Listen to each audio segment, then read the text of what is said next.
जांच और कितनों पर आंच। हम बात कर रहे हैं उस भगदड़ की जो कि हाथरस में हुई थी, जिसमें 123 लोगों की मौत हो गई थी। लेकिन इस भगदड़ पर इस बाबा के यानी सूरजपाल के वकील का बड़ा दावा सामने आया है। बाबा को बदनाम करने की यह साजिश है।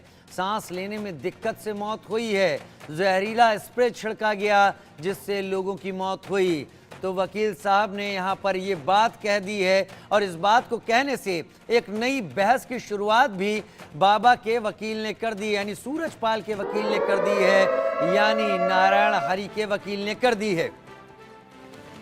भगदड़ पर सूरजपाल के वकील का बड़ा दावा, सूरजपाल को बदनाम करने की साजिश है। सांस लेने में दिक्कत से लोगों की मौत हुई है, जहरीला स्प्रे छिड़कने से लोगों की मौत हुई है। अगर ऐसा है जो इस कथित बाबा के वकील का कहना है, तो बात यह कि पोस्टमार्टम रिपोर्ट में छाती की टूटी हुई हड्डियां, वो हड्डियां दिल और फेफड़ों में घुसी हुई पाई गईं।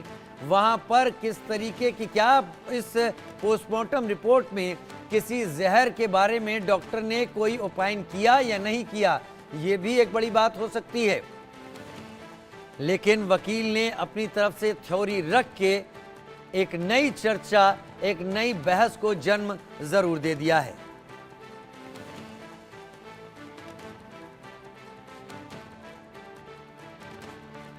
इस कथित बाबा के यानी इस पाखंडी के, जो कि लोगों के मरते रहने की जानकारी होने के बावजूद भी फरार होता रहा, भागता रहा और उसके बाद कई घंटों तक अंडरग्राउंड रहा, अचानक सामने आया जब तक पुलिस भी उसके पास नहीं पहुंची और आंखें झुकाकर उसने अपना बयान दिया कि वो बहुत दुखी है। और अब बाबा के वकील ने दावा किया है कि जहरीला स्प्रे छिड़का गया था। ये तो इस बाबा यानी सूरजपाल को बदनाम करने की साजिश है।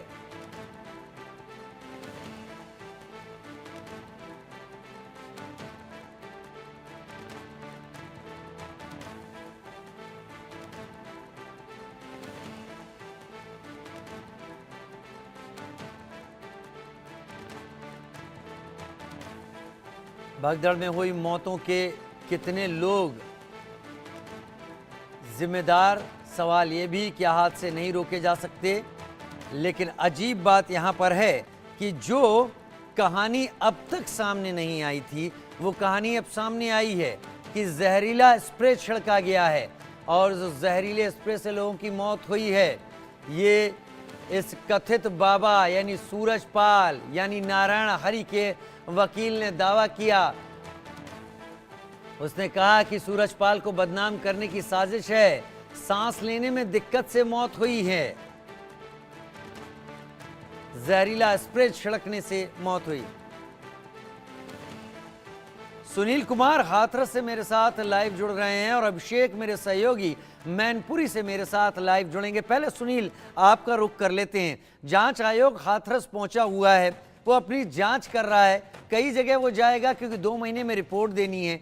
इस बीच अगर सूरजपाल के वकील ये कहते हैं कि जहरीला स्प्रे छिड़का गया है, दम घुटने से लोगों की मौत हुई है, तो इस पूरी कहानी में एक नया पेच डाल देते हैं। क्या हो रहा है इस वक्त हाथरस में? जी राजू, बिल्कुल आपको बताना चाहूंगा कि इस समय जो न्यायिक आयोग की टीम है वो इस समय हाथरस पहुंची हुई है और 2 दिन से लगातार वो जांच कर रही है। उसने घटना स्थल का भी जायजा लिया, जिला अस्पताल का भी जायजा लिया और जो कल जो उन्होंने वहाँ के आम लोग थे, आम जनता के, आम जनमानस के, उन्होंने कल बयान भी दर्ज किए।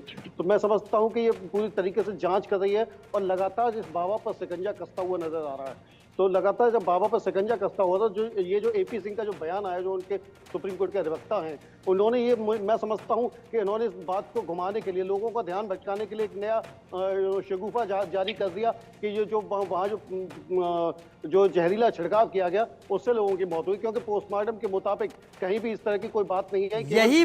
यही चीज है सबसे बड़ी। पोस्टमार्टम रिपोर्ट में इस तरीके का कोई एंगल नहीं है।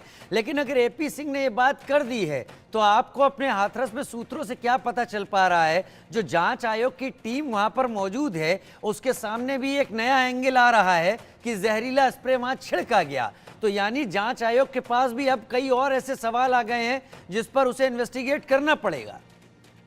बिल्कुल, मैं आपको बताना चाहूँगा कि इसमें जो छिड़काव वाली बात आ रही है, कि जब उस समय भगदड़ मची, जहाँ तक हमने जानकारी प्राप्त की कि जिस समय वहाँ भगदड़ मची थी, तो भगदड़ मचने के बाद तो जो उनके इस बाबा के जो सेवादार थे, उनको लगा कि यहाँ लोग जैसे एक के ऊपर एक मरते चले गए, लेकिन उनको लगा कि ये बेहोश हो गए। तो बेहोश होने की वजह से उनके सेवादारों ने पानी का छिड़काव किया कि कहीं ये जो लोग बेहोश हो गए, इनको वो शायद ठीक हो जाए। लेकिन वो बेहोश होने के बजाय वो लगातार मरते चले गए थे और उन्होंने इस कारण पानी का छिड़काव किया। तो बाबा ने उस पानी के छिड़काव के आधार पे उनके जो वकील हैं, उन्होंने एक नया पेज डाल दिया कि इसमें जहरीला छिड़काव किया गया। लेकिन जहां तक जांच आयोग की जो बात है, उन्होंने कल प्रेस वार्ता भी की, बात भी की। उन्होंने कहा कि हम बारीकी से एक एक तथ्य को जान रहे हैं और जहां तक जो भी पहलू होंगे उन सब पर बारीकी से जांच की जाएगी और जितने भी जो भी चीज दोषी होंगे, क्योंकि जांच का 2 महीने का समय है, तो मैं समझता हूं कि पूरी तरीके से बारीकी से जांच करके वो अपनी रिपोर्ट पेश करेगी। जी राजीव। ठीक है, पेश की जाएगी। 2 महीने का वक्त है इस जांच आयोग के सामने, जिसमें 3 सदस्य हैं। ब्रजेश कुमार श्रीवास्तव जो कि इलाहाबाद हाई कोर्ट के रिटायर्ड जस्टिस हैं, उनकी अगुवाई में जांच आयोग है। 3 सदस्यीय, फॉर्मर आईपीएस, फॉर्मर आईएएस इसमें शामिल हैं। अभिषेक मेरे साथ मैनपुरी से इस वक्त जुड़े हुए हैं। अभिषेक, के सारी जांच और सारी जांच के सिरे अब हाथरस से हटकर मैनपुरी की ओर केंद्रित हो गए हैं। इस बीच एपी सिंह के इस बयान को भी तवज्जो दी जा रही है कि उन्होंने कहा कि जहरीला स्प्रे छिड़का गया। क्या इसे इस कथित बाबा यानी सूरजपाल को बचाने की या इस केस को उलझाने की एक कड़ी के तौर पर देखा जाए, या फिर जांच आयोग के सामने भी अब ऐसी चीजें सामने लाई जा रही हैं जिससे जांच का दायरा और ज्यादा बढ़ जाए और ये सारी चीजें फैल जाएं जिसको समेटना मुश्किल हो? अभिषेक।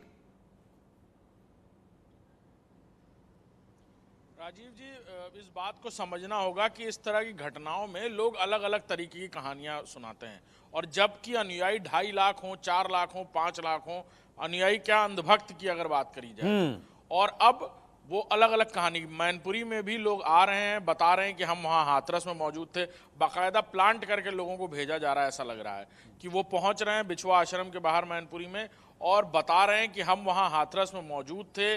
कोई बुजुर्ग आते हैं, वो कहते हैं कि आज 150 लोग मर जाएंगे, और फिर ये घटना हो गई।